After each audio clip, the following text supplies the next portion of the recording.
everyone! Welcome back to my channel. This is Rica Lindy. Actually, this is my mommy version vlog na.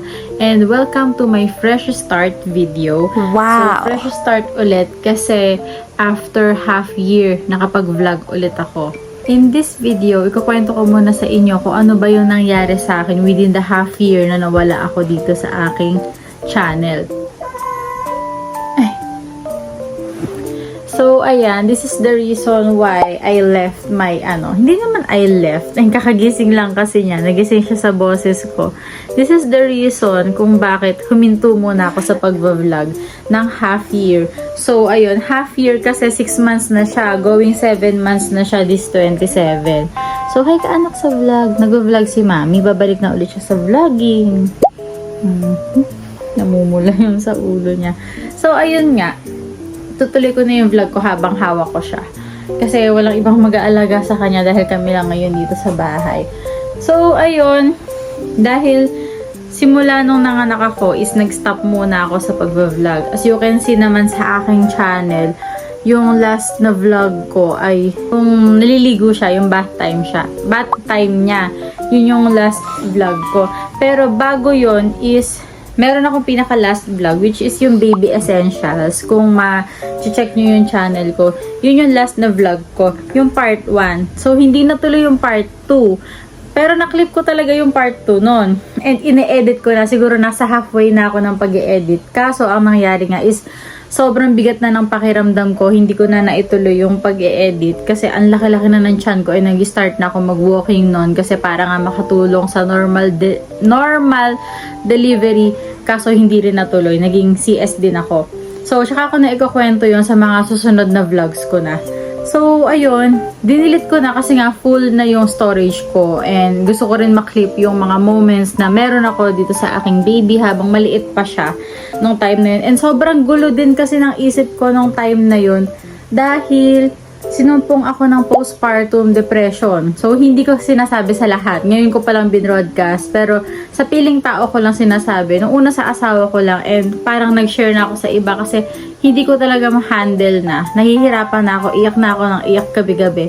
So, kinikimkim ko siya. Sa mga piling tao ko lang sinasabi. Yung mga alam ko maintindihan ako. Yung ganun. And yung alam ko hindi mahahaluan ng biro. Kasi nga, yung iba iniisip, yun, parang arte-arte lang, ganun. And parang sobrang naging sensitive din kasi ako nung time na yun. Kaya gusto ko sa mga makakaintindi lang sa akin, dun ko na lang isi-share. Kaya ganun yung nangyari. And isa pa, dapat magbabalik ako sa pag-vlog nung time na magpapabinyag kami dito. Nung 4 months siya. Kaso, ang naging problema naman nun is na-admit si mami nung gabi bago siya binyagan. Kaya ayun, parang lalo naging magulo yung isip ko and hindi ko kaya talagang i-push. Gusto ko sana kasing i-clip yung sa binyag niya. Dahil syempre first time yan na magpapabinyag kami ng anak namin kasi first baby nga to.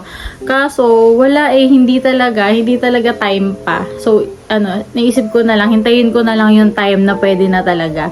Kaya nitong mga time na naiinip ako, pinasok ko naman yung live selling. So, nag-start ako mag-live selling by November. And, until now naman, nagla-live selling ako. Kaya lang, medyo tumutumal nga, ganun. And, hindi pa rin talaga enough yon para, kumita ng maayos. So, ayun. Kaya, ang nangyari is, ngayon, inaisip ko kasi, pag nakakaupo na tong anak ko, kaso, hindi pa siya nakakaupo. Nakakaupo lang siya ng ilang seconds, bumabagsak, ganun. Hindi pa niya kayang maupo. Kaya naisip ko na pag nakakaupo na siya, kasi syempre makakapag-play na siya ng hindi mo kailangan bantayan mayat maya, ganun. Kasi nakakaya na niyang maupo, kaya na niya yung sarili niya, ganun.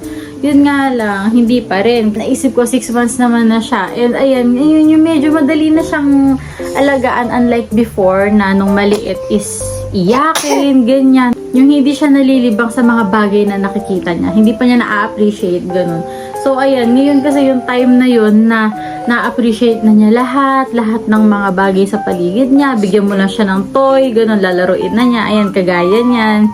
Ganun. So, behave na siya. Kaya naisip ko, baka time na rin para, bumalik na ako sa vlogging. And namimiss ko na rin naman to. And isa pa, kailangan ko rin ng income. So, to be practical, kailangan ko na rin ng income. Kaya, Kaya naisip ko na rin na bumalik dito sa vlogging. So sana kahit matagal ako nawala, isuportahan nyo pa rin ako. And you can comment down below pala kung may suggestions kayo sa mga pwede naming i-vlog ng baby ko. And kahit yung sa akin, tungkol sa mga breastfeeding moms, and tungkol sa pagiging nanay, and also sa may tungkol sa mga gamit sa baby, and sa pag-aalaga sa baby, pwede naman pong mag-suggest. And isa rin pala, na-mention ko na, isa rin pala sa reason kung bakit hindi na ako nakapag-vlog pa, kung bakit hindi ko din siya na-push dahil nagpapadede rin ako, nagpapa-breastfeed po ako. So yung time, alam nyo naman yung time is, pag nagpapadede ka is talagang more on sa anak mo, more on sa bata. Dahil syempre, madalas nagugutom yan, ganun. So kailangan lagi ka rin nandun. Pero hindi naman ako exclusive breastfeeding. Mixed feeding.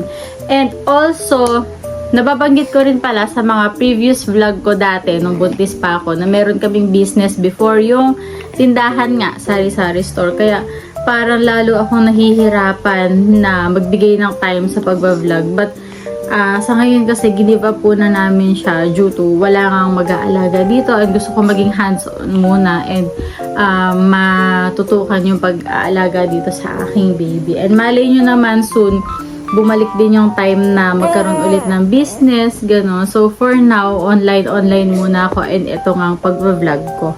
So, ayun lang. In-explain ko lang dito sa first vlog ko yung nangyari sa akin for the past 6 months na kung bakit ako nawala, gano'n. So, sa mga susunod na vlogs ko, asahan nyo is more on, more on mommy and baby vlogs na yung mangyayari. No, anak? More on ganun na po yung mangyayari. And sa mga skincare kasi, meron pa rin naman akong ginagamit. Pwede ko pa rin i-share yung mga pwede sa mga breastfeeding moms. Pwede ko pa rin yun i-share. Yun nga lang kasi, nalimitahan na talaga lahat ng ginagamit ko, especially sa face ko. Bukod sa tinatamad ako and walang time, isa pa is naglimit din ako sa mga ginagamit dahil nga nagpapadede ako. So ayun, i-share ko sa inyo yung mga bagay na yun. I-share ko sa inyo yung mga bagay na yun sa mga susunod na vlogs ko. So, kung may mga suggestions kayo, you can comment down below. And thank you so much for watching my video. And, ayun, i-end ko na yung video na to kasi umiyak na ang aking baby.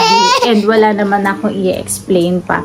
So, see you on my next vlog. And thank you so much for watching. Don't forget to click subscribe and to like my video.